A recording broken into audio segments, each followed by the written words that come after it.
Welcome back to the Skift Travel Podcast. I'm Skift's editor-in-chief, Sarah Kopit, joined, as always, by Skift's head of research, Seth Orko. Hey, Seth.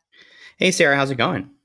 Oh, I'm busy. It's almost the holidays. There's just a lot going on. It's that final sprint. You got to get everything done so that you can have a relaxing holiday. Yes. Okay. And sadly, the news never really does go on holiday, does it? It does not. It does not. But alas, we are about to talk about something after the holidays. Something when all the fun and merriment and lights and tinsel. The most wonderful time of the year, right? It's over. The most wonderful time of the year is behind us. Today, we are going to take a look into the future and talk about Skift's Megatrends picks for 2025. But before we get into that, a quick reminder to send any questions or comments that you might have for us to podcasts@skift.com. We love hearing from our listeners, and please don't forget to follow or subscribe wherever you're listening or watching this. And if you're enjoying the show, please rate us 5 stars or leave us a positive review so we can spread the word about the Skift Travel Podcast. All right, Seth, we published our Megatrends last week. They looked beautiful. I was extremely proud of them. Our creative team knocked it out of the park this year. On the content side, can I just say, I think you and your team really did an amazing, incredible job on them this year. I think it's one of our best years of Megatrends ever, if not the best ever. I love it. It's great. Oh, thank you. Thank you. So which one was your favorite? Which one was my favorite? Well, obviously, this is a podcast. It's audio. You can't see. But I loved the art illustration and picking strictly based off of art. So I don't play any unkind favorites. I think Have Pets Will Travel. That's both one of my favorite trends. And I love the artwork. It's a dog sitting in a plane seat. I love it. Yeah. So do you have a furry friend at home with you? My parents have a dog, a mini poodle, Roxy, who made it into the Megatrend. Who all the benefits of having a furry friend and without having to walk her 3 times a day. So I'm very happy with that arrangement. And you have a pet, right? Yes, I have Milo. He's actually around. He's around here somewhere. He sometimes makes an appearance behind me when we're on video. But does Roxy travel? Roxy travels quite a bit. In fact, Roxy was selected specifically to fit into carry-on on an airplane. My parents were retiring. They knew they were going to be back and forth from Florida to New York, and they specifically went with a dog that they knew would fit in an airplane carry-on. So Roxy is a frequent flyer. Yeah. When we got Milo, he was supposed to be we knew it might be a little tight because it's 20 pounds and under. But Milo's a bit of a chunker, so he does not indeed fit under the airplane seat. So he's never been on a plane, but he is an intrepid traveler in the car. He's great. Road tripper. Yeah, good road tripper. So we've talked a lot on this podcast about how I have a short-term rental that I never planned to have now. And so this year actually has been a little slow. And so we called up our management company and we said to them, how can we get more guests? They only had one suggestion: allow pets. I love it. Pet friendly. That's what they said. And it makes total sense. Especially when you're within, a few hours of the tri-state. Do you want to board your dog when you're going, on a road trip? No, you do not. Not only that, it makes the trip better. I think I was telling you this. I stayed in Airbnb a VRBO. I should be specific. I stayed in a VRBO over the holiday break. And the whole point was to have the whole family together in a nice, cozy cabin. And it didn't feel complete without Roxy. So I think pet friendliness, boost your occupancy, boost your ADRs, makes a lot of sense to me. Yeah, it's funny in all of the host forums that I'm in, as I am in quite a few of them. People always say, well, don't the dogs destroy your rental? And they're like, you don't have to worry about the dog people. You have to, it's not the dogs. It's the human. It's the humans. They're the ones. The dogs are generally fine. So, and we've, it's funny. We don't really know who comes with pets and who doesn't, but we turned that toggle on in the summer. And we've not no destruction, no, we didn't even know it was happening. So it's been okay, knock on wood, so far. I'd be much more afraid of a bachelorette than of a mini poodle. You know what I mean? I'll as a property owner, even a golden retriever, a bigger dog. Yes, same. Same, Seth, same. Those bachelorettes. Whew. So anyway, okay. So pets, was there a runner up? Did like I let's go on content wise. Okay, content wise. Um, content wise, I thought that the trends on some of the trends we did in online travel and social media were really, really excellent. Dennis did one on join the search party, and Sean did one about how influencers are the new power brokers in travel. I thought that those were really insightful mega trends that resonated with a lot of stuff that I'm seeing, not just in my parents' Thanksgiving with my dogs, but like actually in my actual work, I suppose. I thought those two were really smart. Yeah, I think that it's like it shouldn't surprise us anymore just how powerful social media is when it hits because it's not a new phenomenon. But it seems like, the TikTok travel influencer is even more powerful than anybody ever thought they would be. Well, and one of the things that I think is interesting that Sean goes into in his megatrend is it's about how the infrastructure has been built out. Yes. There was a long time when social media, we knew it was effective and we knew it mattered, but it was kind of a wild west. And you had to like negotiate that brand deal one on one. And, there was a chance that influencer was going to film himself with a dead body somewhere, which actually happened, or make some dumb statement and put their foot in their mouth. And Yeah. it was a real wild west. And I think one of the things that Sean hits on is how we're seeing marketing agencies, we're seeing brokerage firms, we're seeing basically tools that would allow a large company that has a lot of budget to spend and cares about brand safety and cares about measuring returns on investments, the signs of a mature, sophisticated marketing audience measurement infrastructure are in place. And so I think to me, that's why this trend is not just like, I think a cynic would be like, can't believe Skift did social media as their mega trend. It's not social media as the mega trend. It's that the infrastructure is there and the trust with these influencers is so high that putting those two things together, you can now have some very serious brands put some very serious money behind some very professional influencers, at least in my opinion.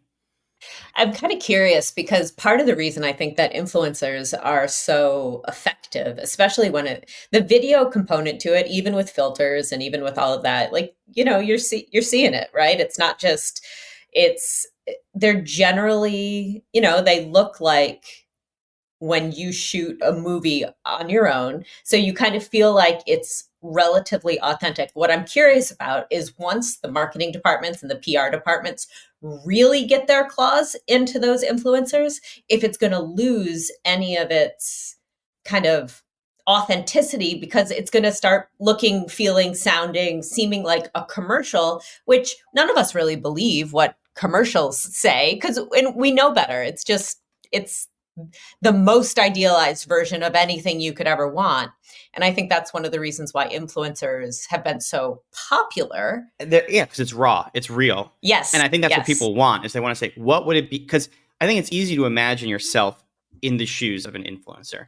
When I see an ad with George Clooney, no matter how much I aspire to be, I don't ever think that I'm ever going to be confused with George Clooney. I'm not living his life, right? But when you see a 20-something, 30-something influencer taking a trip, that you're like, I could definitely do that. And I think that's part of the magic of it. And then you have the video element, which is it's just so hard to fake. I think, some of the more photo-based sites like Instagram, which have been long mainstays of travel, people have started to realize as they have with advertising that those photos, you can do a lot of really magical stuff in Photoshop. Whereas when someone just has an uncut 20-minute walkthrough of a check-in for a hotel or a walk through of an activity, and it's just 30 minutes, there's no cuts. Yeah. On the one hand, you're like, that's terrible editing. On the other hand, it's like, no, but that's really what it looked like in real time. And that's very hard to fake. And I think that's powerful. Yeah. So I'm going to be a little selfish here. My favorite megatrend was one that I wrote. This was fun because we did something that we don't normally do. We do allow anonymous sources here at Skift. Some of our listeners has probably been called by one of our reporters every once in a while.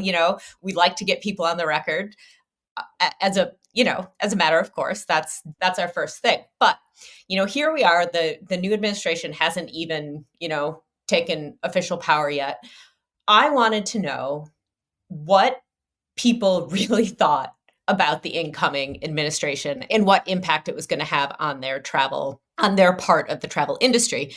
But I kind of also knew, like deep down in my core, that if I called them up and asked them and like CC'd Yeah, they're their yeah, comms yeah. department, yeah, I mean, they may have answered me, but it would have been a very filtered, so to speak, answer. It would have been the answer that got vetted by PR. So You're facing the same issue that all those pollsters face when they exactly. ask people, "How do you feel about Trump?" Oh, I've never voted for the guy, and then look what happened. So you had to solve for that. Yeah, exactly.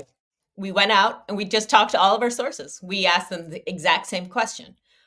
What does the incoming Trump administration mean for your section of the travel industry? So this was a business based question. So we didn't ask how do you personally feel, although some people told us. We asked what is it going to mean for your business? We granted every single person anonymity. We were not going to reveal what they said, and I told them it had to be 3 words or less. So like, just tell me what you really feel. Don't go on, don't qualify, no asterisks, no buts, 3 words or less. I gave some people 4. And they talked. I mean, I only had 2 people turn me down. 2. Like we're just like, I'm gonna pass on this one, Sarah. And they were funny, and I'm not gonna say who they were, but they it was a funny. Those are some funny responses as well. It was overwhelmingly positive and even more overwhelmingly neutral to positive. So the travel industry is pretty excited about the Trump administration, frankly. I have to say, I didn't see any names. To Sarah's immense credit, I have no idea who these people are, but I saw some of the data and some of the underlying thing, and I was surprised at how positive the Yeah. reaction was. We offer a list of quotes of what people said, so you the listener, dear listener, can go onto our Megatrends site. It's beautiful, like I said. Go and read these yourselves. One person says, and this was one of the people you gave 4 to.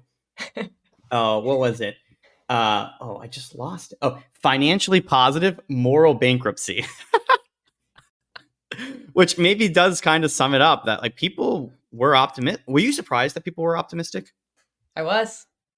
I was surprised at how optimistic they were. I know that this is not helpful because I was the one that got to see all the data, but I was also very surprised at some of the people that said it's not going to matter. Some of them, they work in tourism. I'm like, really? Like it seems like one way or the other, good or bad, it is going to matter. But there were, a fair amount of people that were like, it's not relevant to my business. That kind of surprised me too. I do yeah. Maybe what we were picking up is not necessarily optimism, but to use a $10 word that I don't really like sanguine. Like people were feeling a little like maybe they're just exhausted. Like they've been through it No, before, they've done it before, they're running their uh-uh. businesses. Nope, No, that okay, was not it. No, all right. when you see those very like optimistic quotes, like some of them in all caps, that's exactly how they came in. People are excited. I meant okay. I meant on average. You're obviously the person who wrote "Long live Donald Trump" as their answer is excited. We'll take that person is excited. I mean, I yeah, got I guess you're right. I got smiley faces. I got very enthusiastic answers. Wow. I mean, well, look. I guess people. I mean, and you write in the Megatrend, the Doge Department of Government Efficiency that also has some people excited too. So I think maybe there is some underlying like we shouldn't just think of things in black and white, red and blue. Like there's purple in there, and I guess there's a lot of reason for people to be from a business community perspective excited about what's happening. So And I would say there were 2 buckets of people that thought that the incoming administration would be bad for them. I would say they were kind of split up. One was like the MICE industry, so meetings, conferences, like that crew. They were the ones that were kind of overwhelmingly the most kind of fearful or hesitant about what it was going to mean for them. But the other group was clearly people who weren't really giving me their business perspective. Like they just didn't like the incoming administration. And so they gave me 3 words. Got it. And didn't hold back. Like they were not fans of the incoming administration. So we organized all this information and data into a heat map. That was very cool to kind of show the like where the sentiment was. Yeah. That's fun. Yeah, and this was a great trend. This was just such a fun idea, and it's great visualization, and just a really fun idea. Yeah, like I Yeah. said, fun idea. Well, I noticed that one of the quotes is "not for sale" from a Greenland tourism official, Yes. which is of course a throwback to when Donald Trump said maybe we should consider buying Greenland from Denmark. It's controlled by Denmark. But we actually have a secondary megatrend, or not a second, it's not another megatrend that is linked to Greenland and to others about cooler climates Yeah. and travel to those sort of destinations. Maybe we talk about that one a little bit because I think I would like to go to Greenland. It's funny when that was one of the earlier comments to come in. And when I got that one, I knew that this megatrend was going to be successful because it's just so funny. Like it was so funny that it was so good. I love it. Anyway, so yeah, so the cooler climates one. This one is I'm actually really excited. I'm going to Sweden to give a talk in January, and so Mhm. I've never been to the Nordics. I've never been to Scandinavia. So I I'm think going you're to going get to love it, Sarah. I think yeah, you're going to love it. I agree, and so I'm going to get to see some of this kind of in action, really. And so yeah, it's basically the trend is we've seen a huge amount of people, families, groups kind of changing up their travel plans and going farther north, but for 2 reasons, both to in the summertime actually literally find cooler climates, and then on kind of a more substantive basis overall, these places they're a little bit less crowded, they're a little Hmm. bit more kind of wild, less manicured, like so this is what people are looking for. And I think Greenland is getting, what are they getting, 3 new airports are gonna open in Nook, and nonstop flights from the New York tri-state area 4 hours away. Which I am so excited about. This is a true story to conform a megatrend. I'm getting married this summer, and we're gonna probably take our honeymoon trip in the fall. Okay. Um, so we're thinking of doing like a little mini moon. So we need just like a 2 or 3 day destination. So I'm like looking at what is available for a 4 hour flight. And anyways, I'll keep the podcast updated, but I am pushing hard for a nuke Greenland mini moon after this summer. I fly United quite a lot, so I think a United Airlines direct flight New York to Nuke in 4 hours. I'm very excited. I want to take this flight. I want to take this trip ASAP. So I'm pumped. I'm kind of afraid for tiny little Nook, though. Yeah, I You I know? hear I yeah. I mean, well, it's kind of like the story of Iceland Mm, all over again, right? yeah. Where Iceland is this tip. Like we wrote about Iceland in 2008. It was this tiny little fishing village Yeah. that turned into a tourism powerhouse. It is like a premier Yeah. tourism case study. This incredible economy built around tourism. I mean, so it's both good and bad, right? On the one hand, in Iceland, you do have a real big over tourism pushback, and you have Yeah. people behaving badly, and you have drains on resources and a lot of challenges. On the other hand, there's innovative travel tech solutions coming out of Iceland that was be unimaginable, and with that come jobs and innovation and money that were unimaginable 10 years ago. So I'm worried though. I hear you. I Yeah. mean, and Yeah. Iceland at least has more infrastructure than Greenland does. Greenland is very Well, and in 2026, I forget which part of Greenland. I think it might be somewhere that's very north and very like out of the way. But Greenland is getting a solar eclipse in 2026. It's part of the totality. wow. It's getting So a solar eclipse. yeah, That'll be big. That'll be huge. so let's see. But like I said, I think it's way north. I think it's in an uninhabited area. But as we saw from total solar eclipse of North America in 2024, people were very excited and they went to see it. It's going to go through Europe, so get ready.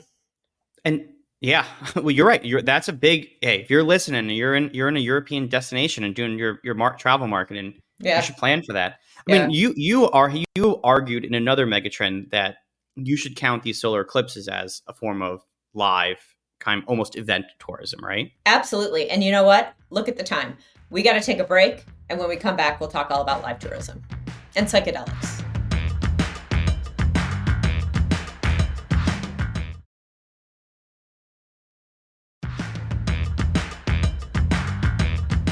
Welcome back to the Skift Travel Podcast, where we are talking about our 2025 megatrends.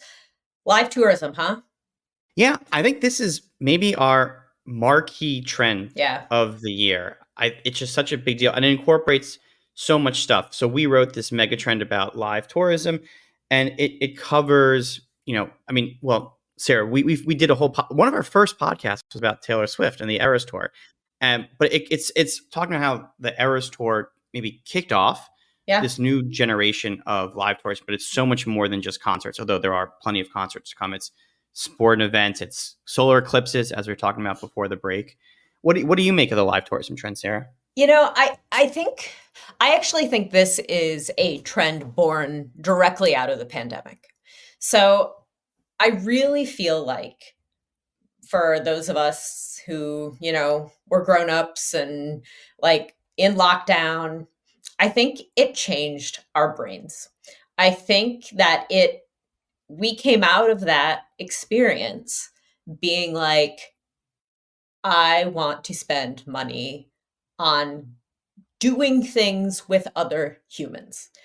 And, this isn't new, of course. This isn't something that's never happened before. But I think the easiest way to understand kind of the paradigm shift or the big change is that I think pre-pandemic or in the past, what people did was like, where do we want to go on vacation?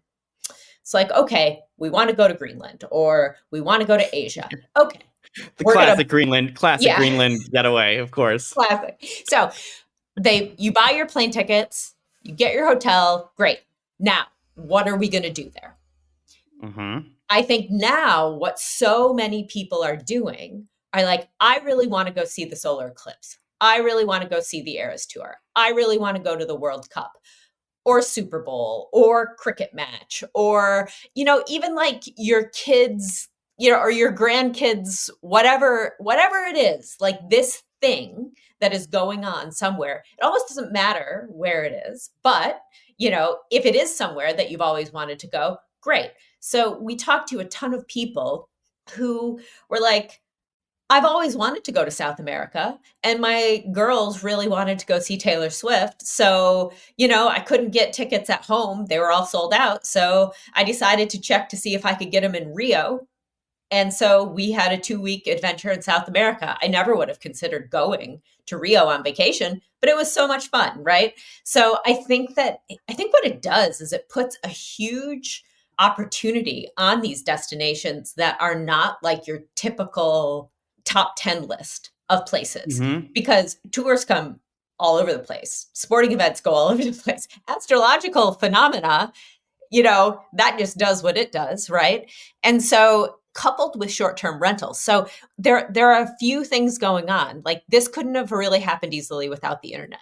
It couldn't have happened very easily without short-term rentals because all of a sudden we are able very easily sitting behind our computers to book places that are not on these top 10 lists, on Google Flights, the Google Yeah. Flights that everyone loves so much. But then, even if there's not a huge infrastructure for hotels, guess what? You can go stay at someone's house. Check Airbnb. Chances are somebody, there's going to be a listing there. And so all of a sudden, we've got this like it's like the perfect soup to allow this sort of travel to really flourish. And I would add on to that. I would say one with the Airbnb short-term rental thing, it's that also that some of these groups are big groups. Yeah, So if you're going to travel with a group of 8 in your family, to go see the Eras tour together, the Airbnbs or the VRBOs or the whatever the short-term rentals are perfect for that. I think the other I would add on to your soup, your throw into the bowl, if you allow me to add an ingredient to the broth, absolutely. I love a is good is metaphor that just, has legs. Carry on. Well, one of the things in the very first, opening paragraph of that megatrend, you're talking about how the Eiffel Tower just isn't cutting it anymore. And I think that that also has to do with social media, and I think it has to do with how we've become more experienced travelers as well, where we're kind of learning that these classic postcards like the Eiffel Tower, we're realizing that, all right, you saw it, great, and you got to see it, but what's next? And also, like, turns out it was really crowded and kind of expensive and really hot in the summer, and it was 100 degrees and all this stuff. People are, I think, I won't say wisen up, because the Eiffel Tower is an amazing piece of architecture. I'm not trying to harp on that, but I think people are wise up to the fact that you don't want to just go and take a photo and collect it. You want to actually, if you're going to travel, you want to do something meaningful to you. And that's where this stuff is coming in. It's kind of, I was just thinking about it. This just came to me right now. Like when I go places that are maybe more difficult to travel to, like not, again, your maybe top 10 lists that really cater to tourists. One of the things that I really like to travel to those places for work, because there's like a built-in, there's something for me to do. And like, there's kind of like built in, like I generally have colleagues there, or I have something, kind of waiting for me. It's kind of like kind of the same thing, right? Like Yeah. you've got like a built-in, I don't know. Yeah, no, it's like an experiential work trip. When they're at customs, business, or what work. I'm a business trip. It's very important to me that I see Taylor Swift. I'm in the business of being a Swiftie, and it's a Yeah, work thing. exactly right. I agree, because it's Yeah, having that net and being like, well, it's kind of a theme almost. It's sort of like having a theme for your trip. Be like, I know there's gonna be stuff to do. yeah. One of the other trends that I thought was super interesting was Josh's out of the Middle East. So Saudi just got the World Cup in 10 years. Yeah, And what he wrote about was how, the Gulf, the Middle East is just kind of the rate of like cultural change that is being instituted because of travel in that region is stunning. it's totally fascinating.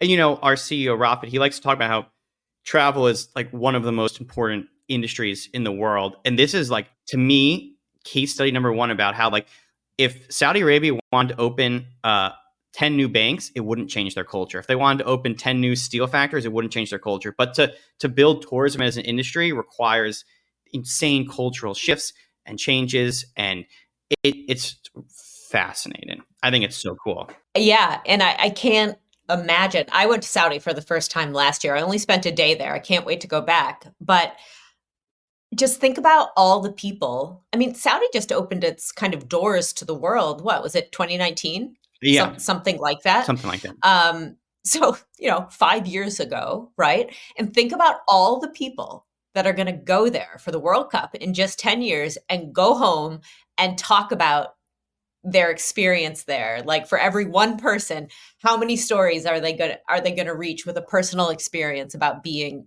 in that place? It's fascinating, and it's so interesting because it's tying two trends together, because it's using live tourism Yeah. as a benchmark to create this global marketing platform for the country and for the changes that they've done, and it's using that marquee event and really, now, of course, easier said than done. They've invested billions to be able to do it. I've seen the plans. Have you seen the plans for the? I saw the Qiddiya Stadium plans. One of this, Oh, no, I haven't. it's like, and it's one of like 10. They're building like 8 soccer stadiums, and I've just seen one of them, and it's already the most like over. It's gonna have like an entire third. One side of the stadium will be, I think, like a TV screen for like virtual reality. It's gonna be like open. It's crazy what they're doing. I have no doubt it will be like next level. That was another one that I thought was like super fascinating. Yeah, and the art. I keep coming back to the art, but the art is about fabulous Rack Vegas, and we had Josh on for that pod episode. If you're a true fan of the pod and you really want to listen to a great episode, the one where we had Josh on to talk about the rise of casinos and gambling also in the UAE. So this is not just strictly a Saudi trend. It's a broader Middle East, even Middle East, North Africa trend of changing cultures, and it's fascinating. Yeah, because like as we talked with Josh about, the first gambling license went to Win, and I even think it might be next year that they plan to open up the first like big major casino in the UAE, and I believe also in the region. I don't think there are any other major casinos in the Middle East. So it's change is a coming.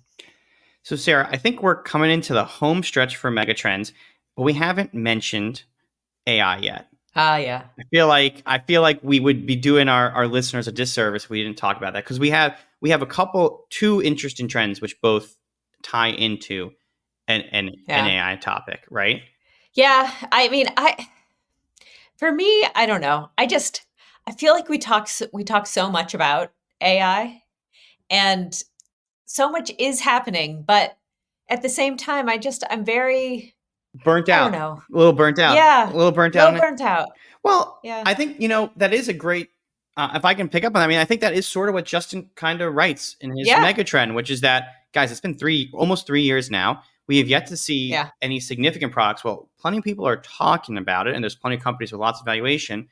I think this is the year of put up or shut up a little bit. That's not what the trend says, but maybe that's my trend, is put up or shut up for AI. I don't know. What do you think?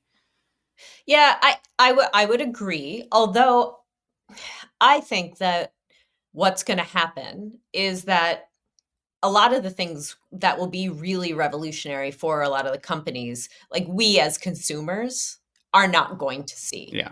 So it really will be very significant for workflows, tech stacks, like things on the back end that power the travel industry and every other industry, frankly. But travel is a very human endeavor on the front of house aspect. Hospitality, it's very people focused. I don't think I think that the real renaissance, it's going to be on systems, not like it's not going to be a robot greeting you. Oh, That's my no, no, no. that's Well, my one take. of the things, I talked to Marilyn Markham, who's at Amex GBT, and she's doing their AI work. And this was at the Skift Data and AI Forum.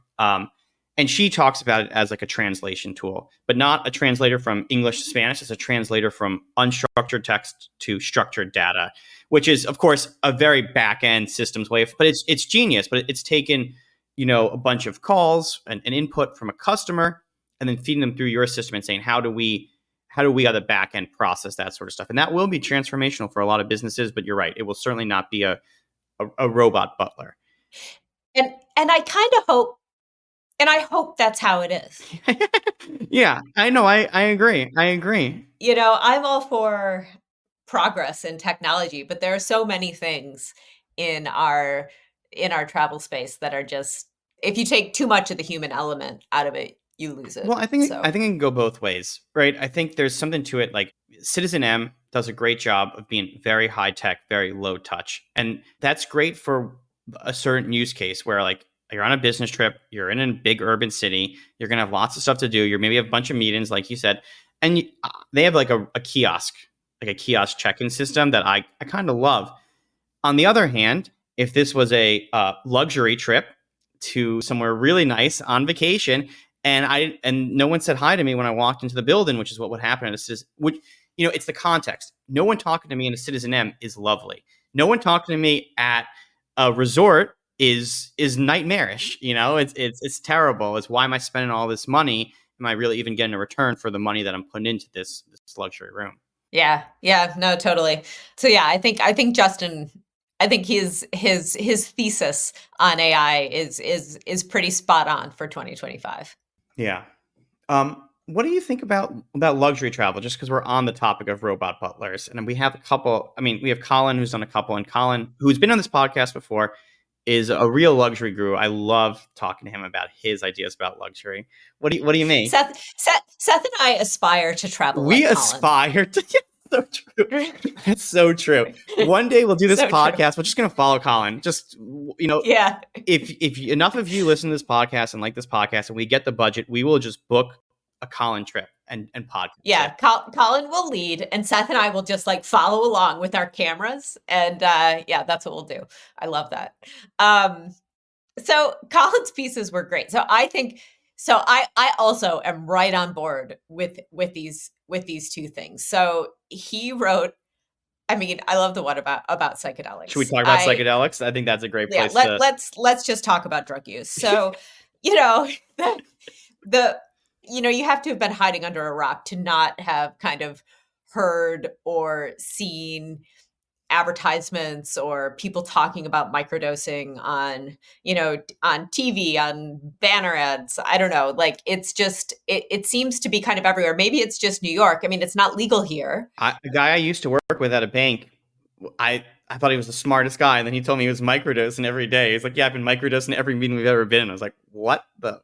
Well, I mean, I think it was yesterday or the day before, there was an article on the front page of the New York Times about like should CEOs be microdosing? They're not operating heavy machinery, They might as well. Yeah, unlocking the magic in their minds, right? So, I think that even though Colin's piece is about the magic mushrooms in the minibar, I think it's also just indicative of kind of this next level to wellness Yeah, and about how, that luxury establishments are really taking this kind of, I don't know if extreme wellness is a way to put it, but they're taking a lot of some of them are taking risks. measures that aren't that aren't just, get a massage and meditate. Dare we say cutting edge, or even like, I mean, I think we talk a lot, and I like to talk a lot about commodification and how that's like one of the. I mean, it works in certain places, but like if you want to stand out, you cannot be a commodity. You can't just be 4 rooms and a bed, right? So one way to stand out was wellness and having a spa, which plenty of hotel like Hyatt has a wonderful reputation, has built some amazing spas into its properties. Yeah. Okay, but as spas go mainstream, what's next? Like even a spa can to an extent be fit into a box. What certainly cannot be fit into a box is a guided shamanistic mushroom ayahuasca experience. Like I think that's a piece of it too, is you're trying to stand out in a very crowded marketplace and say, what can I do next? And then Colin's other piece was on quiet luxury. Yes, quiet luxury. Very demure. Very mindful. Very Very demure. mindful. Yeah, very mindful. So I wanted to put that actually on the poster, but I was vetoed. There's like, Sarah, you're too very online for this. Nobody's gonna get it. I'm like, okay, it's a full circle moment but, back to our travel influencer conversation, back to our social media conversation. If you are not getting the joke, very demure, very mindful is a TikTok trend. So we'll explain that for our audience. Yeah. So and I think this is totally right.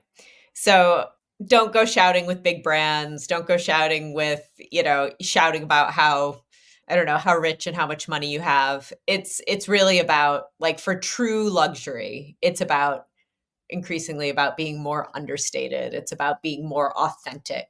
And that is really the trend in true high luxury. Yeah. Is this very, very personal, high touch. Yeah. And I think that there's two interesting things. And Colin writes, he's talking about high end, just like more standard high end luxury resorts. And he writes, some might even find the price insulting, which is so interesting because you're like, these guys can afford what, this guy is a billionaire. He can afford whatever. Why would he be insulted? But there is a limit where it's like, come on. I know how much an XYZ should cost. So I think it's interesting that there's two pieces to it. One is the $500 designer white T-shirt of a non-brand, but the other piece of it is also saying like, hey, I don't want to be ripped off. And then I think the third piece of it, which you also highlighted, is the experiential element, which is saying, you know what, I don't need a gilded cage, so to speak. Like I would, a little bit of imperfection is okay in exchange for exclusivity, authenticity, maybe even a little bit of ruggedness. Colin talks about Fogo Island, which looks amazing. And that's certainly rugged. I mean, it's luxury, but it's remote. And I think that's what's at the heart of this trend. That's where we should follow Colin. That's right. Where we should send him. We'll send him, and you and I can just tag along. Tag along right behind him as he goes through. We can all go to Fogo Island together. Lovely. Hang out with Zeta. Yeah. Zeta Cobb. Probably my favorite interview I've ever done. That was a great one. That was such a fun conversation. Yeah, it was. She started Fogo Island. Yes. Oh, Seth, we've been nattering on for a very long time. Yes. I think we have to say goodbye. I think it's time to bring this conversation to a close. But if by the way, you want to hear more about our megatrends, if this was not enough to satiate your megatrends desire, we will be doing a live megatrends in New York City and London, and both Sarah and myself will be at the New York City megatrends. And I'll be in London too, but we're gonna record this podcast Live on stage in New York City. In New York City, live from New York. It's the Skift Travel Podcast, as they would say. So if that's something you're interested in, join us on January 7th. And if you can't make it, we understand. We appreciate it. Read the articles instead, and don't forget to give us that 5-star thumbs up rating wherever you get your podcasts. And if you're in Europe or London, come see Sarah. Come see Sarah on January 9th in London. Yes, absolutely. All right, everybody. Until next week. Thanks for listening. Bye. Thank you for listening to the Skift Travel Podcast. Wherever you're listening, please make sure to subscribe. If you like what you're hearing, rate us 5 stars or leave us a positive review. It really helps get the word out about us, our podcast, and make sure that we can still continue to bring it to you free of charge every week. If you're watching on YouTube, be sure to like and subscribe. And don't forget to hit that notification bell as well. That way you'll know every time we have a new episode.